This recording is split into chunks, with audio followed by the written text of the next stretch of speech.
প্রিয় শিক্ষার্থীরা, আসসালামু আলাইকুম। আমি মোহাম্মদ শাহিদুল কবির বাহার, সহকারী অধ্যাপক, হাজী বাদশাহ মারবিয়া কলেজ এর পক্ষ থেকে রাউজান অনলাইন কলেজ এর করোনাকালীন অনলাইন যে ক্লাস হচ্ছে সেই ক্লাসের জন্য আমার প্রস্তুতি এবং ক্লাস শুরু করছি। আশা করি সবাই স্বাস্থ্যবিধি মেনে ভালো আছো এবং সবাই স্বাস্থ্যবিধি মেনে চলবে। আমার আজকের সাবজেক্ট হচ্ছে অ্যাকাউন্টিং এবং প্রথম চ্যাপ্টার যেটা হচ্ছে বুকস অফ অ্যাকাউন্টিং। আমি আজকের এই চ্যাপ্টারের তোমাদেরকে শিখাতে চেষ্টা করব বিভিন্ন উদাহরণ দিয়ে এবং মোটামুটিভাবে চেষ্টা করব খুব সহজভাবে কিভাবে হিসাবের ডেবিট ক্রেডিট নির্ণয় করা হয়।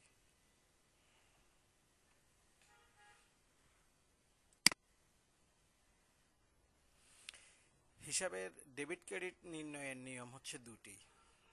এক নাম্বার হচ্ছে সনাতন পদ্ধতি বা হিসাবের স্বর্ণসূত্র, যাকে বলা হয় গোল্ডেন রুলস অফ অ্যাকাউন্টিং। দুই নম্বর হচ্ছে আধুনিক পদ্ধতি বা হিসাব সমীকরণ ভিত্তিক পদ্ধতি। আমরা এখন যেটা চেষ্টা করব প্রথমে সনাতন পদ্ধতিতে, অর্থাৎ কিভাবে দাতা গ্রহীতা নির্ণয় করা হয়। সনাতন পদ্ধতিতে তিনটি হিসাব, একটা হচ্ছে ব্যক্তিবাচক হিসাব, দুই নম্বর সম্পত্তিবাচক হিসাব, তিন নম্বর হচ্ছে নামিক হিসাব। এখন আমি প্রথমে ব্যক্তিবাচক হিসাব। তোমরা ব্যক্তিবাচক হিসাব, এক কথায় ব্যক্তি বা প্রতিষ্ঠানের নামে যদি কোনো হিসাব রাখা হয় তাকে ব্যক্তিবাচক হিসাব বলে। ব্যক্তি বা প্রতিষ্ঠান, এখানে দুটো জিনিসকে বিবেচনা করতে হবে। ব্যক্তি বা প্রতিষ্ঠানের নামে যদি কোনো হিসাব রাখা হয় তাকে ব্যক্তিবাচক হিসাব বলে। উদাহরণস্বরূপ সেলেম হিসাব, রহিম হিসাব, জনতা ব্যাংক হিসাব, রাউজান কলেজ হিসাব, উত্তোলন হিসাব। তোমরা চেষ্টা করবে ব্যক্তি, দুনিয়াতে যত মানুষের নাম আছে এগুলো উদাহরণ হিসাবে নিতে। প্রতিষ্ঠান, স্কুল কলেজ যতগুলো আছে, ব্যাংক, ব্যবসা প্রতিষ্ঠান, এগুলোকে তোমরা উদাহরণ হিসাবে নিতে।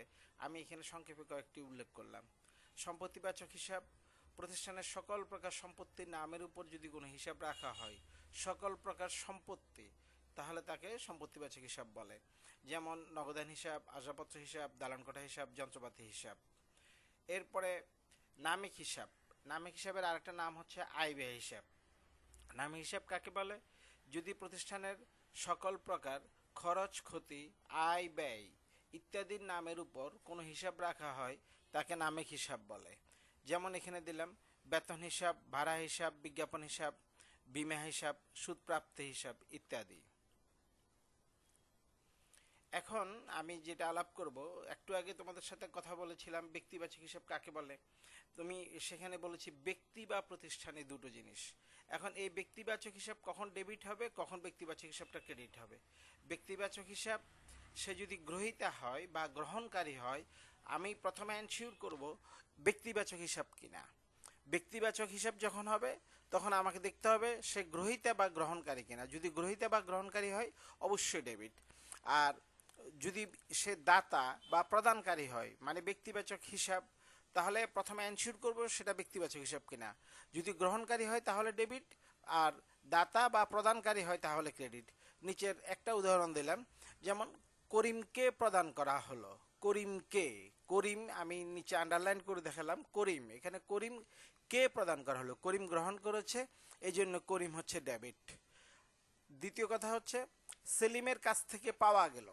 সেলিমের কাছ থেকে পাওয়া গেল, এখানে সেলিম সে ব্যক্তি, ব্যক্তিবাচক হিসাব, সে দাতা বা প্রদানকারী, এই জন্য সেলিম হচ্ছে ক্রেডিট। তারপরে সম্পত্তিবাচক হিসাব, সম্পত্তি, এখানে তোমাকে প্রথমে এনশিওর করতে হবে এটা সম্পত্তি কিনা। যেমন সম্পত্তি যদি প্রতিষ্ঠানে আসে বা আগমন হয় বা বৃদ্ধি হয় তাহলে ডেবিট, আর যদি সম্পত্তি প্রতিষ্ঠান থেকে চলে যায়, নির্গমন হয়, হ্রাস পায়, তাহলে সম্পত্তিটা হচ্ছে ক্রেডিট। যেমন আসবাবপত্র ক্রয় করা হলো ৩,০০০ টাকা। দ্বিতীয় উদাহরণ দেওয়া হলো দালান করা বিক্রি করা হলো ১০,০০০ টাকা। এখানে আসবাবপত্র ক্রয় করা হলো, আসবাবপত্র সেটা হচ্ছে সম্পত্তি, সম্পত্তিবাচক হিসাব, আর নগদ টাকায় সেটা ৩,০০০ টাকা। তাহলে একটা উদাহরণের মধ্যে দুটো সম্পত্তি, একটা হচ্ছে আসবাবপত্র আর একটা হচ্ছে নগদ টাকা। আসবাবপত্র ক্রয় করা হলো, ক্রয়ের মাধ্যমে আসবাবপত্র প্রতিষ্ঠানে আসছে। আমার এখানে আগমন বা বৃদ্ধি এটা হচ্ছে প্রতিষ্ঠানের কথা থেকে বলেছি। আগমন, প্রতিষ্ঠানের সম্পত্তি আসছে, এই জন্য আসবাবপত্র এখানে ডেবিট, আর নগদ টাকা ৩,০০০ টাকা চলে গেছে, এই জন্য ৩,০০০ টাকা হচ্ছে ক্রেডিট। দালান কোঠা বিক্রি করা হলো 10,000 টাকা, দালান কোঠা বিক্রি করা হলো, দালান কোঠা প্রতিষ্ঠান থেকে চলে গেল, এই জন্য এটা ক্রেডিট। আর নগদ টাকা বিক্রির মাধ্যমে নগদ টাকা আসছে 10,000 টাকা, এই জন্য এটা হচ্ছে ডেবিট। নামিক হিসাব, এটা আর একটা নাম হচ্ছে আয় ব্যয় হিসাব, আয় ব্যয় বাচক হিসাব। নামিক হিসাবের আমরা দুটো জিনিস সরাসরি বিবেচনা করব, খরচ ক্ষতি হলে ডেবিট, আয় বা মুনাফা হলে ক্রেডিট। খরচ ক্ষতি, যত ধরনের খরচ আছে, যেমন এখানে বলা হলো বেতন প্রদান করা হলো, বেতন, ভাড়া, বিজ্ঞাপন, বিমা, সুদ, কমিশন, যত খরচ হবে এখানে আমাদেরকে এই তিনটে হিসাবের মধ্যে এনশিওর করতে হবে কার কার হিসাব। যেমন ব্যক্তিবাচক হিসাব বলছি, ব্যক্তি বা প্রতিষ্ঠান। সম্পত্তিবাচক বলছি, অবশ্যই তোমাকে সম্পত্তি চিনতে হবে, সম্পত্তিবাচক হিসাব। তারপরে নামিক হিসাব, এখানে নামিক হিসাবে দুই ধরনের কথা, একটা হচ্ছে খরচ ক্ষতি, যত খরচ হবে, খরচ হলেই ডেবিট, খরচ হয়েছে খরচ ডেবিট। আর আয় মুনাফা, আয় বা মুনাফা হলে এটা ক্রেডিট। যেমন এখানে উদাহরণ দেওয়া হলো, বেতন প্রদান করা হলো 3,000 টাকা, বেতন এটা খরচ হয়েছে, এই জন্য এখানে বেতনটা হচ্ছে নামিক হিসাব, বেতন ডেবিট।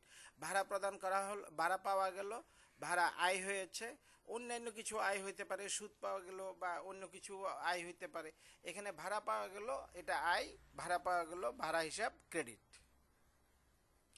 এই জিনিসটা বলার পরে, অর্থাৎ সনাতন পদ্ধতির পরে আমাদের এখন যেটা আধুনিক পদ্ধতি, বা অনেকে এটাকে আমেরিকান পদ্ধতিও বলা হয়, আধুনিক নিয়ম বা হিসাব সমীকরণ ভিত্তিক পদ্ধতি। আমার হিসাব সমীকরণ ভিত্তিক পদ্ধতিতে প্রথমে জানতে হবে হিসাব সমীকরণটা কি।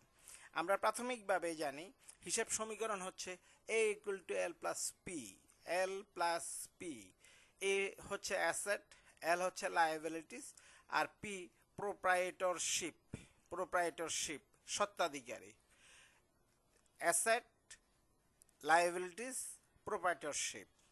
এটার আধুনিক রূপে আসছে A equal to L plus O E. O E মানে ওনার সিকিউরিটি, মালিকানা সত্ত্ব, মালিকানা সত্ত্ব। এতে অ্যাসেটস, এল লায়াবিলিটিস, ও ই মানে ওনার সিকিউরিটি, এটা হচ্ছে মালিকানা সত্ত্ব। তারপরে আসছে এই ও ই, ওনার সিকিউরিটিকে যদি আমরা ভেঙে নিই, এটা কি কি জিনিস দিয়ে, কি কি উপাদান দিয়ে ওনার সিকিউরিটিটা হয়, তাহলে দেখা যাবে C plus I minus E minus D. তাহলে পূর্ণাঙ্গ হিসাব সমীকরণ হচ্ছে, পূর্ণাঙ্গ হিসাব সমীকরণ যদি বলা হয়, তাহলে আমরা এভাবে ভেঙে বলবো A equal to L plus C plus I minus E minus D. অর্থাৎ এটাকে যদি আমরা তিন ভাবে ভাগ করি, A equal to L plus C plus I minus E minus D. এখানে সিতে ক্যাপিটাল, আইতে ইনকাম, ইতে এক্সপেন্সেস, আর ডিতে ড্রয়িং বা এটাকে উইথড্র বলা হয়। অর্থাৎ এ অ্যাসেট, এল লাইবিলিটিস মানে দায়, সি ক্যাপিটাল মূলধন, আই হচ্ছে ইনকাম বা অনেকে এটাকে আরও লেখে রেভিনিউ, ই এক্সপেন্সেস, ডি হচ্ছে ড্রয়িং অর্থাৎ উইথড্র।